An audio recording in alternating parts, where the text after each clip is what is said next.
If there is a word that describes this past spring at Hearst Castle, that word is abundance.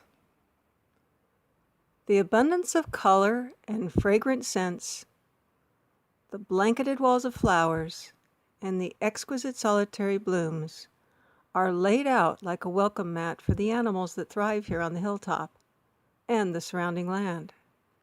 Some of those animals are big, some are small, but they have in common a shared understanding that when seeking a home, there is but one consideration: location, location, location. As the days lengthen in springtime and the sun shines abundantly, animals peek out from their dens. Some come out to find a warm ledge or walkway, some to spread their wings or their toes. Some save their energy for what they must know will be a busy season. Some animals come for the produce,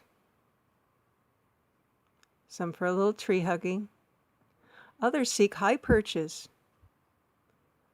some of those landing spots more appropriate than others. A bank of purple lantana which encircles a walkway at Hearst Castle serves as a meeting and feeding ground for many of the smaller creatures on the hill.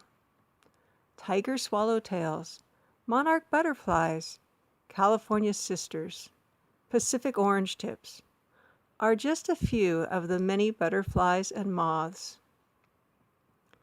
Feasting on the lantana nectar, this fascinating insect looks like a bee at first glance, but as it flies from blossom to blossom with its iridescent wings, it looks a lot like a tiny hummingbird. It is called the clear-winged moth, also called a hummingbird moth.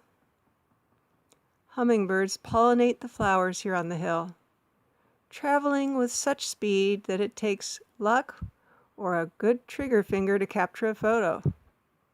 This busy bird enjoying his sips of nectar is called Anna's hummingbird, vivid green, the males with a splash of bright red on their throats. Among the brilliant yellow birds on the hill are the hooded orioles.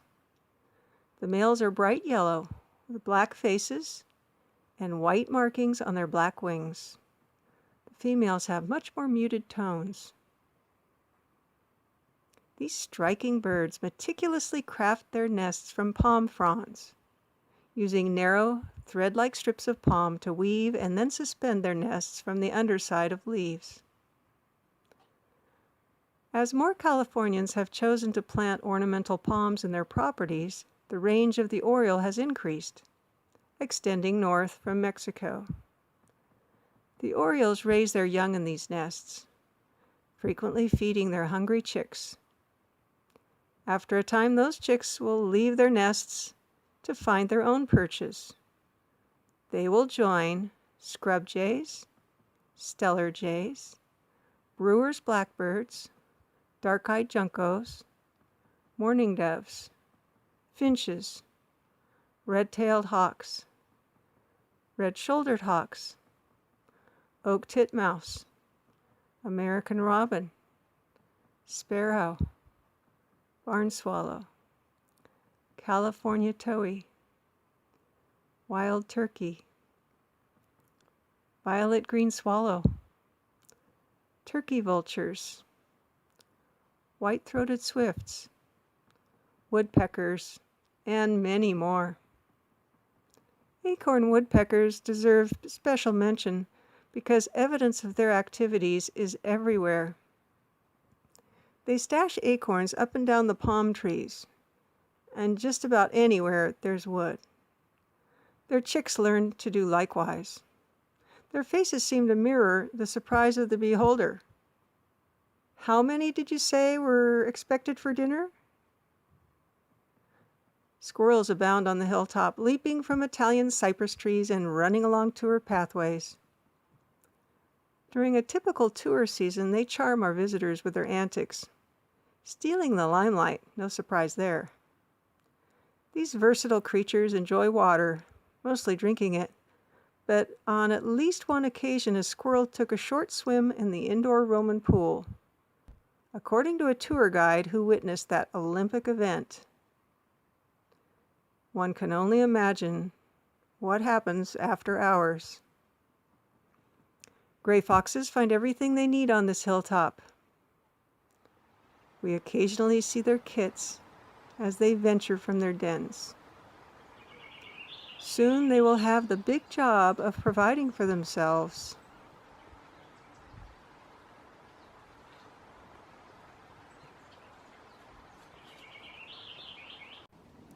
Did you know they can climb trees? Sometimes that's where the tastiest blossoms are. Mule deer browse the surrounding hills, especially when the grass is long and green. Often we see them in pairs, ever watchful. Departing the hilltop, we often see descendants of the animals that were imported in the 1920s and the 1930s to be part of William Randolph Hearst Zoo. Many of the zoo animals were not in cages, but ranged over 10,000 acres, the road running straight through this wild animal preserve. Very rarely, sambar deer, native to India, come out beside the road. More often we see Barbary sheep, native to North Africa, usually with a sentry watching over the herd. These striking animals make the Hearst Ranch their home, blending in with the grass as it turns golden toward the end of spring.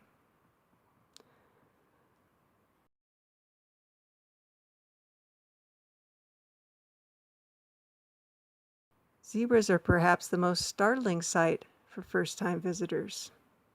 We might catch a glimpse of them on the Hearst Ranch from Highway 1. They seem content to mingle with the cows, just as they did in William Randolph Hearst's day, almost 100 years ago.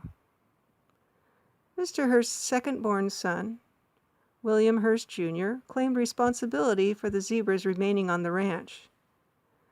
Bill Jr. recalled that in the early 1950s, after his father had died, he freed about 20 of the zebras that had been corralled for pickup by an animal dealer.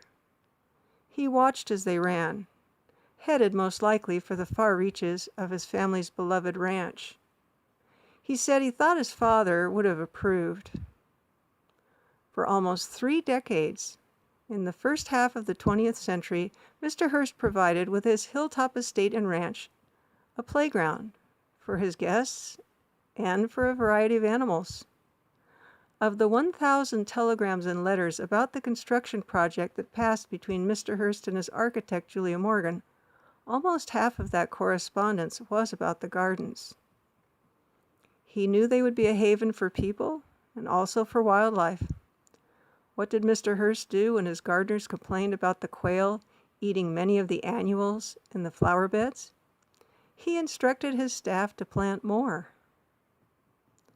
Today, all sorts of wildlife find their niche on the hilltop and the surrounding Hearst Ranch, whether high in a tree or perched on a statue, whether tucked under a palm leaf or scouring the grounds for food.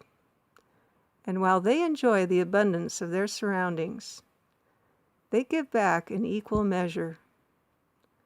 Among their many gifts is the unique pleasure we feel as we observe the beauty of wildness.